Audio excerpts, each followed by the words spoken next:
ജരാമരണ മോക്ഷായ മാമാശ്രിത്യ യതന്തി യേ തേ ബ്രഹ്മ തദ്വിദുഃ കൃസ്തൗ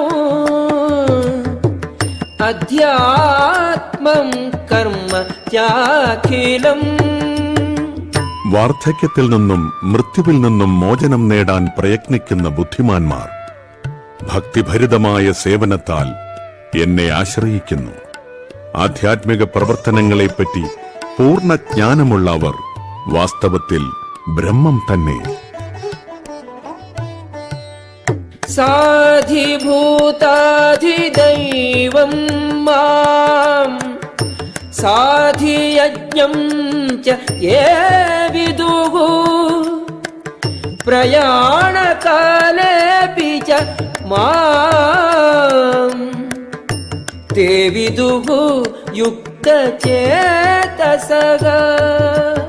എന്നെ അറിയുകയും എപ്പോഴും എന്നെക്കുറിച്ചുള്ള ബോധം പുലർത്തുകയും ചെയ്യുന്നവർ ഭൗതിക പ്രപഞ്ചങ്ങളുടെയും ദേവന്മാരുടെയും സർവയജ്ഞങ്ങളുടെയും നിയന്താവായ ഭഗവാനാണ് ഞാനെന്നറിയുന്നവർ മരണസമയത്ത് പോലും എന്നെ സ്മരിക്കും. ഓം തത്സദിതി ശ്രീമദ്ഭഗവദ്ഗീതാസു ഉപനിഷത്സു ബ്രഹ്മവിദ്യായാം യോഗശാസ്ത്രേ ശ്രീകൃഷ്ണാർജുന സംവാദേ ജ്ഞാനവിജ്ഞാനയോഗോ നാമ സപ്തമോധ്യായഃ.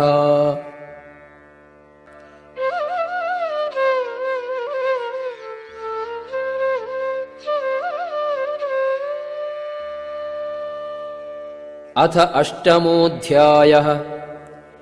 അർജുന ഉവാച കിം തദ്ബ്രഹ്മ കിമധ്യാത്മം കിം കർമ്മ പുരുഷോത്തമ അധിഭൂതം ച കിം പ്രോക്തം അധിദൈവം കിമുച്യത്തെ.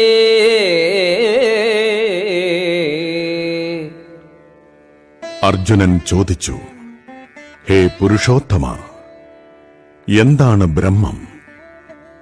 ആത്മാവെന്നാലെന്ത്? ഫലോദ്ദിഷ്ട കർമ്മമെന്നാലെന്ത്? ഭൗതിക പ്രപഞ്ചമെന്നും ദേവന്മാരെന്നും പറയപ്പെടുന്നവ എന്താണ്? അധിയജ്ഞഃ കഥം കോത്ര ദേഹേസ്മിൻ മധുസൂദന പ്രയാണകാലേ ച കഥം ജ്ഞേയോസി നിയതാത്മഭിഃ.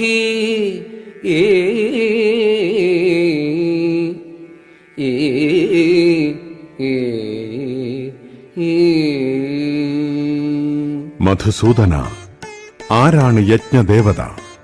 ഈ ശരീരത്തിൽ അദ്ദേഹം എങ്ങനെ കുടികൊള്ളുന്നു? ഭക്തിയുത സേവന നിരതരായവർക്ക് മരണവേളയിൽ അങ്ങയെ എങ്ങനെ അറിയാൻ കഴിയും? ശ്രീഭഗവാനുവാച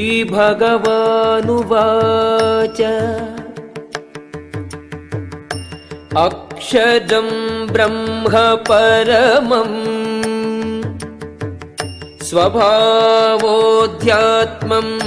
ഉച്യത്തെ ഭൂതഭാവോദ്ഭവകരോ വിസർഗഃ കർമ്മ സംജ്ഞിതഃ. ശ്രീ ഭഗവാൻ പറഞ്ഞു, അവിനാശിയും അതീന്ദ്രിയനുമായ ആത്മാവത്രേ ബ്രഹ്മം. ബ്രഹ്മത്തിന്റെ ശാശ്വത പ്രകൃതി ആധ്യാത്മമെന്ന് പറയപ്പെടുന്നു. ജീവാത്മാക്കളുടെ ഭൗതിക ശരീരത്തിന്റെ വികാസത്തിനു വേണ്ടുന്ന പ്രവർത്തനങ്ങളാണ് കാമ്യകർമ്മങ്ങൾ. അധിഭൂതം ക്ഷരോ ഭാവഃ പുരുഷശ്ചാധിദൈവതം അധിയജ്ഞോഹം ഏവാത്ര ദേഹേ ദേഹഭൃതാം വര. ഹേ ശരീരം കൈക്കൊണ്ടവരിൽ ശ്രേഷ്ഠനായവനെ, എപ്പോഴും മാറിക്കൊണ്ടിരിക്കുന്ന ഭൗതിക പ്രകൃതിയാണ് അധിഭൂതം. സൂര്യനെയും ചന്ദ്രനെയും ദേവന്മാരെയും ഉൾക്കൊള്ളുന്ന ഭഗവാന്റെ വിശ്വരൂപം അധിദൈവമെന്നും സകല ശരീരങ്ങളുടെയും ഹൃദയത്തിൽ വാണരുളുന്ന പരമാത്മാവായ ഞാൻ അധിയജ്ഞനെന്നും അറിയപ്പെടുന്നു. അന്തകാലേ ച മാമേവ സ്മരൻ മുക്താ കലേവരം യഃ പ്രയാതി സ മദ്ഭാവം യാതി നാസ്ത്യത്ര സംശയഃ.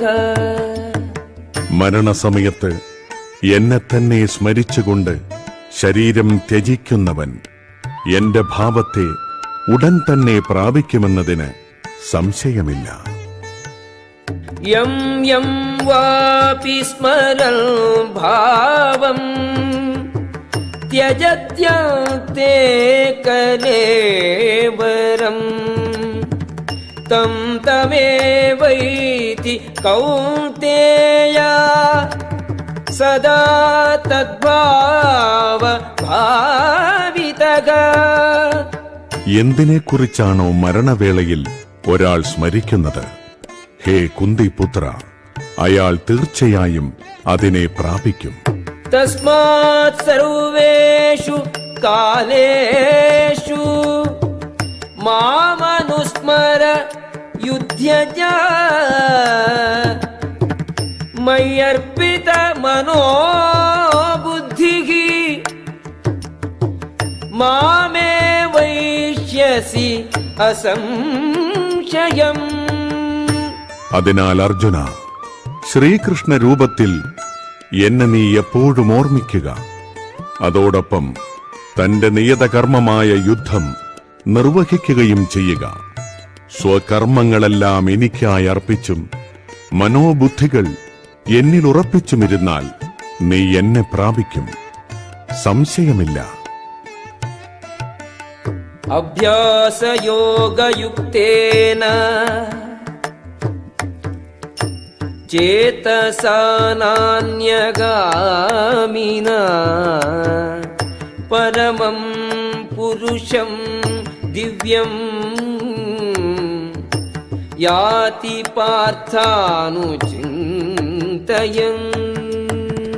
എന്നെ പരമദിവ്യോത്തമ പുരുഷനായി ആരാണോ ധ്യാനിക്കുന്നത്, ആരാണോ മാർഗത്തിൽ നിന്ന് വ്യതിചലിക്കാതെ തുടർച്ചയായി എന്നെ മനസ്സിൽ സ്മരിക്കുന്നത്, അല്ലയോ പാർത്ഥ, അയാൾ നിശ്ചയമായും എന്നെ പ്രാപിക്കും.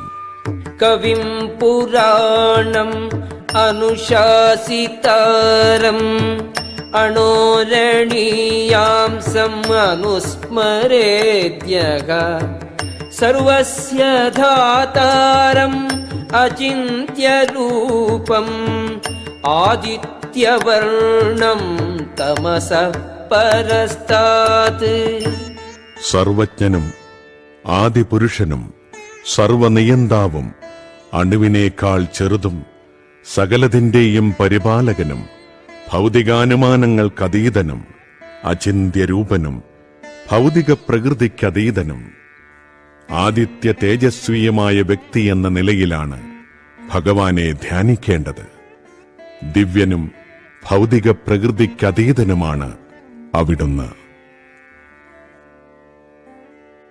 പ്രയാണകാലേ മനസാചലേന ഭക്ത്യാ യുക്തോ യോഗബലേന ചൈവ ഭ്രുവോർമധ്യേ പ്രാണമാവേശ്യ സമ്യക് സതം പരം പുരുഷമുപൈതി ദിവ്യം. മരണസമയത്ത് യോഗനിഷ്ഠ പൂണ്ട് സ്ഥിരമനസ്കനായി പരിപൂർണ ഭക്തിയോടെ ഭൂമധ്യത്തിൽ പ്രാണവായുവിനെ ഉറപ്പിച്ചുകൊണ്ട് ഭഗവത് സ്മരണ ചെയ്യുന്നവൻ തീർച്ചയായും പരപുരുഷനെ പ്രാപിക്കും. യദക്ഷരം വേദവിദോ വദന്തി വിശന്തി യദ്യതയോ വീതരാഗാഃ യദിച്ഛന്തോ ബ്രഹ്മചര്യം ചരന്തി തത്തേ പദം സംഗ്രഹേണ പ്രവക്ഷ്യേ. വേദപഠനം ചെയ്തവരും ഓങ്കാരം ഉരുവിടുന്നവരും സന്യാസി വര്യന്മാരും ഏത് ബ്രഹ്മപദം പോകുന്നുവോ, ഏത് പരിപൂർണതയെ ആഗ്രഹിച്ച് ബ്രഹ്മചര്യം സ്വീകരിക്കുന്നുവോ, മോക്ഷപ്രാപ്തിക്ക് കാരണമായ ഈ പ്രക്രിയയെ ഇനി ഞാൻ വിവരിച്ചു തരാം.